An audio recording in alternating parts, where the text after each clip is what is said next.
The massive human vessel Artemis hung silently in the vastness of space between Jupiter and Saturn. At 20 kilometers in length, it dwarfed the mineral harvesting platforms scattered around it, which seemed like small islands around a towering cliff face. From his vantage point on the observation deck, Captain James Morrison watched another Helium-3 transport dock with practiced precision, guided by the station's docking arrays. For any outside observer, it would appear as though humanity was simply going about its solar business, mining resources, and managing the standard operations of an expanding spacefaring society. The fleets around Saturn and the orbital station circling Earth gave no indication of anything unusual. But to Captain Morrison, the scene was as much a front as the stars they sailed under. Humanity's real reach extended far beyond what anyone suspected. A faint chirp sounded from the quantum communications array hidden deep within the ship's superstructure. It was a secure report from one of the cloaked reconnaissance vessels stationed throughout the Galactic Council's territories.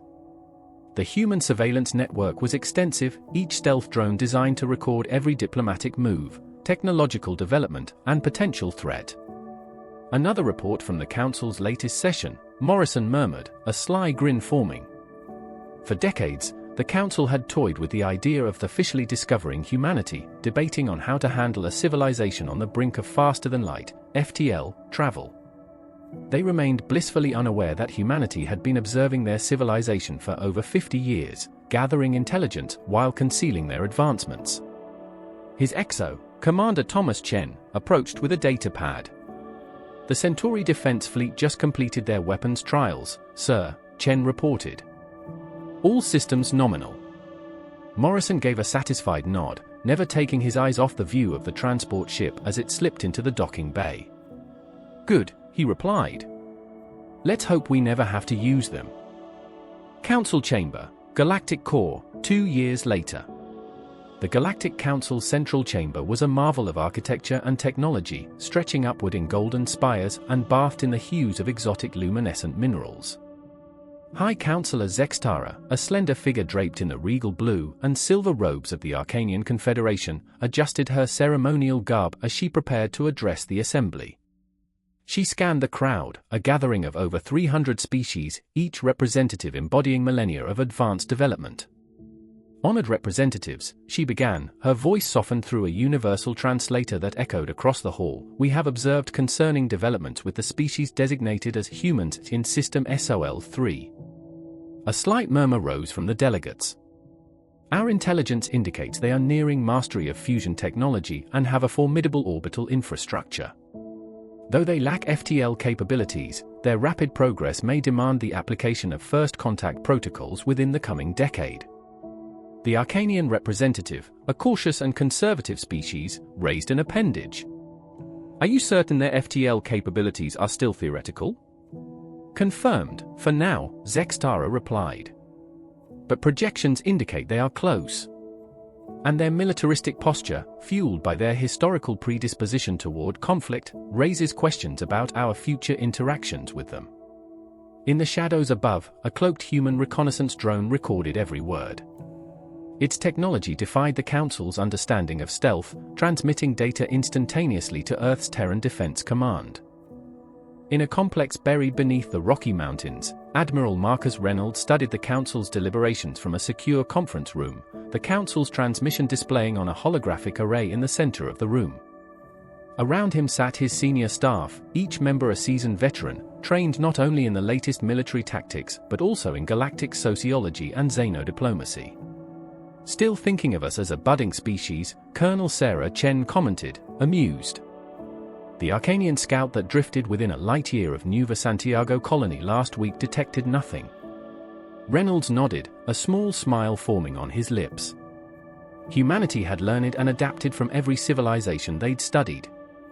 Quantum stealth technology, reverse-engineered from observations of alien cloaking techniques, had made their presence in distant systems completely undetectable. Human colonies, now expanding across 30 star systems, operated under the shield of secrecy. "But we might need to accelerate our plans," Major David Williams interjected. He pulled up a holographic map of Council space, highlighting a dense constellation of planets under Praetorian influence. "The Praetorians are growing restless, sir. Their militant faction's influence is reaching a tipping point. Our sources indicate they might attempt a full-scale coup within the council. Reynolds leaned forward, his eyes narrowing. If the Praetorians make their move, we may have no choice but to reveal ourselves earlier than anticipated. Praetorian High Command. Supreme Commander Vexthor stood before a massive tactical display, the projections of council territories flickering in and out like a wavering torch. His voice, cold and unyielding, cut through the silence of the command room. The council has grown weak. They waste resources monitoring primitive species like the humans, while our own empire stagnates. Vexthor's cybernetic eyes glowed with a mechanical malice, and his officers responded with guttural sounds of approval.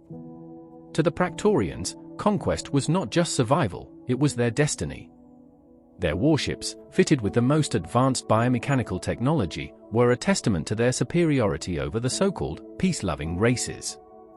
The time has come, he declared, his voice resonating through the chamber. We will seize control of the council, establish ourselves as the rightful rulers of this galaxy, and bring order through strength. Nueva Santiago Colony, 40 light-years from Earth. Governor Alexander Hayes leaned back in his office chair, staring out at the bustling shipyards orbiting Nueva Santiago. Massive Titan-class battleships floated silently above the planet, each one a fortress equipped with next-generation weapons systems and impenetrable defenses. The shipyards, cloaked and isolated, produced vessels that outmatched anything in council space. He took a deep breath, feeling the weight of the galaxy's growing tension. Another feed from council space, Governor, his aide reported, passing him a datapad. The Praetorians are mobilizing their fleet, likely planning to strike the council capital within the month. Hayes tapped his fingers thoughtfully on the desk. Contact command. Let them know that we may have to intervene sooner than expected. Council capital, 1 week later. It began subtly, communication relays in the outer sectors began falling silent, entire regions going dark one by one. But soon, the signs of betrayal were clear. The Praetorians, abandoning all pretense, launched a blitz through council space, decimating defensive fleets with ruthless efficiency. The council, unprepared for an organized assault, scrambled to piece together a haphazard defense. High Councillor Zextara watched in stunned horror as reports flooded in. The Praetorian fleet was far larger than anticipated, its weaponry devastating. Entire council systems went silent as the relentless Praetorian onslaught continued toward the core. We must evacuate, her military advisor pleaded, his voice shaking. The Praetorian main fleet will be here in less than an hour. Orbit above Earth. Far from the chaos, humanity's combined fleet gathered silently above Earth. Hundreds of capital ships drifted in formation, their sleek, dark exteriors built with advanced alloys and technologies drawn from decades of covert observation. Led by the flagship Thermopylae, each vessel radiated power, anticipation hanging thick in the vacuum. Admiral Reynolds stood on the bridge, watching as his officers prepared for their first real test. Signal the fleet, he ordered, his voice calm. All units are to maintain cloaked formation until further notice. We jump on my mark. The revelation. At the council capital, the Praetorian fleet emerged from FTL, a dark wave of over 2,000 warships spreading like an inkblot across the stars. Supreme Commander Vexthor took in the sight of the sprawling cityscape below, his ambitions finally within reach. But then, one by one, quantum distortions began to appear, space itself bending and rippling as dozens of colossal vessels phased into view, each positioned with surgical precision around the Praetorian armada.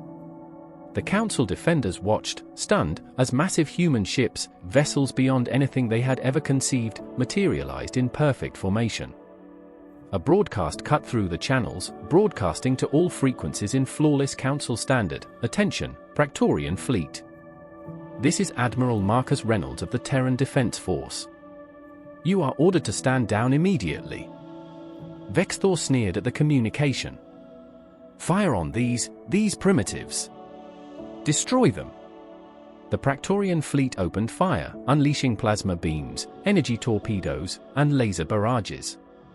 But their weapons struck against quantum-hardened shields, dispersing harmlessly as the human fleet remained untouched. The human counterattack was swift and devastating. Weapons unfamiliar to any in the Council tore through Praetorian ships, gravity lances that ripped vessels apart with focus singularities, quantum disruptors that bypassed shields, and temporal missiles that phased in and out of reality, obliterating targets with surgical precision. It wasn't a battle, it was a display of tactical mastery, honed over decades of preparation. In the Council chamber, representatives watched in awe and terror as the tactical displays unfolded. Humanity, once thought to be a nascent civilization, was demonstrating not just dominance but restraint. The Praetorian fleet was in disarray. Ships drifted helplessly, their systems disabled, while others were obliterated in controlled bursts of energy. Supreme Commander Vexthor's flagship listed to the side, its engines dead, its weapons systems silenced. A final transmission cut through the chaos, Admiral Reynolds' voice calm and commanding. "Supreme Commander, your fleet is disabled. The Council capital is now under Terran protection. Stand down, or we will be forced to remove any remaining threat." The aftermath of what became known as the Battle of the Core shook the galaxy to its core. The Praetorians, defeated and humiliated, faced severe military restrictions, their once mighty empire reduced to a fraction of its former power.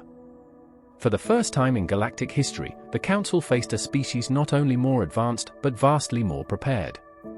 In the Council chamber, Admiral Reynolds delivered humanity's first official address. Standing in his pristine uniform, he faced the Council with a calm assurance that radiated strength. "For half a century, we watched," he began. "We saw the strengths and weaknesses of your civilization.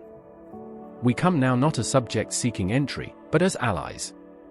Humanity offers partnership and protection to all species willing to work toward a united galaxy." The Council members buzzed with excitement and trepidation. Captain Morrison, observing the renewed operations around Jupiter, received a new message from Command. Commander Chen joined him, datapad in hand. "Sir, the Council's diplomatic delegation is requesting a tour of our Titan-class production facilities." Morrison chuckled. "Let's give them a proper welcome." In the end, humanity's greatest strengths were not their ships or their weapons, but their patience and wisdom. By choosing to emerge as allies, they established a legacy that would reshape the galaxy, not through force, but through unity. And the galaxy, for the first time in millennia, had hope for a brighter, more secure future.